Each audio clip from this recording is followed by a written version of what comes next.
Hey everybody, Joe Joseph here for thedailysheeple.com, and this is your news shot, and this should piss you off really good. NationalReview.com, Alabama sheriffs and district attorney. By the way, let's not forget Jeff Sessions comes from Alabama. Alabama sheriffs and DAs say no incentive to enforce the law if we can't keep the funds. Yeah, now you know where Jeff Sessions gets his. Yeah. In January, Republican state senators in Alabama introduced legislation to reform civil asset forfeiture. Anybody that's in support of civil asset forfeiture needs to have their head examined. The bill makes the radical suggestion that property rights cannot be taken away without due process.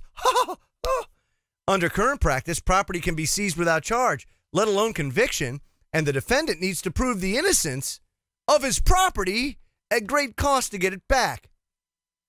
It also aims to curb abuses by directing what does get seized to the state's general fund, rather than the police departments themselves, thereby ending a practice known as policing for profit. Now, the Alabama Sheriff's Association and Alabama District Attorneys Association, why, of course, they're not pleased at all. Taking to AL.com, the directors of both organizations penned an op-ed in defense of civil asset forfeiture. They opened with blatant dishonesty, claiming that the practice only targets criminals. When in at least a quarter of Alabama's forfeiture cases, charges are never filed, let alone convictions made. The op-ed is actually refreshing in that the authors don't hide the fact that police departments pursue civil forfeiture for personal gain. Speaking on of the reformers' plan to prevent police departments from keeping the money and assets seized, this is what they said. Quote, sending the proceeds of forfeiture to the state's general fund would result in fewer busts of drugs and stolen property rings. What incentive would local police and sheriffs have to invest manpower, resources, and time in these operations if they don't receive proceeds to cover their costs? Now, isn't that what your appropriations are from your municipality or your state? Isn't that what your federal grants cover? You know, why does police departments need what one sheriff termed manna from heaven?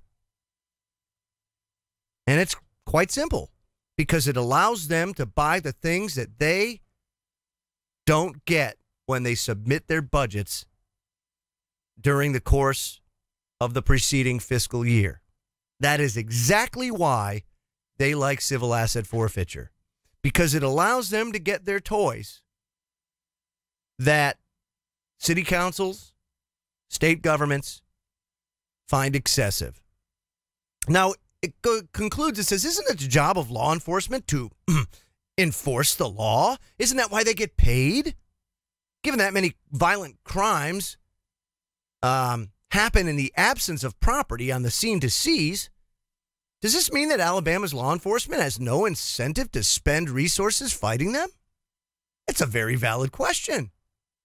And it's one that makes their argument all the more asinine.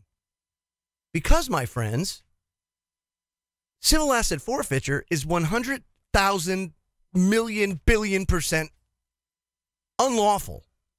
It violates a multitude of your rights. It is, for lack of a better term, state-sanctioned theft. It is highway robbery.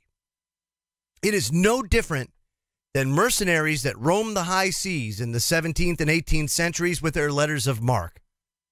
That is exactly what our police have turned into, bounty hunters. And that's what they do. They go out and they terrorize innocent people. They take their property.